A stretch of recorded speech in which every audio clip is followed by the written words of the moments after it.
উত্তরকাশীর ধসনামা tunnel থেকে উদ্ধারের পর কেটে গিয়েছে অনেকটা দিন। এর মধ্যে বাড়িও ফিরেছেন কোচবিহারের তুফানগঞ্জের বলরামপুরের মানিক তালুকদার। বাড়ি ফিরে পেয়েছিলেন বীরের সম্মান। রাজ্য সরকার থেকে শুরু করে শাসক দলের স্থানীয় নেতা থেকে স্থানীয় বিধায়ক সাংসদরাও দিয়েছিলেন নিজ রাজ্যে কর্মসংস্থানের প্রতিশ্রুতি। কিন্তু গত এক মাসে মোহভঙ্গ ঘটেছে মানিকের। সংসার চালাতে গেলে অর্থের দরকার, তাই উত্তরকাশীতেই ফিরছেন মানিক।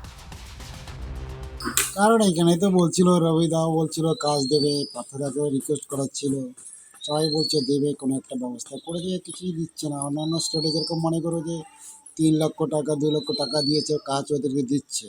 যেরকম আমরা 9টা স্টেটের লোক ছিলাম, বাকি স্টেটগুলো যদি দিতে পারে তারপরে ঘরও করে দিচ্ছে। আমাদের স্টেট কিছুই পাচ্ছে না, তার কী করবে। 12 নভেম্বর উত্তরাখণ্ডের উত্তরকাশীতে নির্মীয়মান সুড়ঙ্গে ধস নামায় আটকে পড়েছিলেন 41 জন শ্রমিক।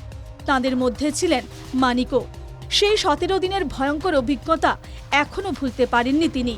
বাড়ি ফিরে এসে ঠিক করেছিলেন আর সুড়ঙ্গের কাজে ফিরে যাবেন না। তাঁর দাবি, সে সময় উত্তরবঙ্গ উন্নয়ন দফতরের চেয়ারম্যান রবীন্দ্রনাথ ঘোষ ও উত্তরবঙ্গ রাষ্ট্রীয় পরিবহন সংস্থার চেয়ারম্যান পার্থপ্রতিম রায় বাড়ি এসে আশ্বাস দিয়েছিলেন কাজের ব্যবস্থা করে দেওয়ার। ভেবেছিলাম হয়তো চিফ মিনিস্টার ওখানে কোনো কাজ দেবেন। 3 জনে ছিল ওয়েস্ট বেঙ্গলে, তো আমরা ভেবেছিলাম মন্ত্রী 3 জনকে হয়তো কাজ দিয়ে দেবে। দেয়নি, তো কাজ না দেওয়ার কারণে এখন যেতে হচ্ছে। একটা কাজের জন্য আবেদন করছিলাম ওনাদের কাছে, সরকারের কাছে, রাজ্য সরকারের কাছে। এখনো পর্যন্ত কিছু বললোই না, ব্যবস্থাই করলো না। তৃণমূল মুখপাত্র কুণাল ঘোষের দাবি, মানিক হয়তো সুড়ঙ্গ খোঁড়ার কাজে দক্ষ, তাই সেই কাজেই ফিরে যাচ্ছেন তিনি। অনেকে এক ধরনের কাজের অভ্যস্ত, একটা ধরনের কাজে পারদর্শিতা তৈরি হয়ে যায়, ফলে তিনি চেষ্টা করেন সেই জায়গায় সেই কাজগুলি করতে। ফলে সবসময় যে কাজ না পেয়ে চলে যাচ্ছে, উনি হয়তো এই টানেল কাটা বা এই ধরনের কাজে তিনি দক্ষ এবং নিপুণ হয়ে গেছেন।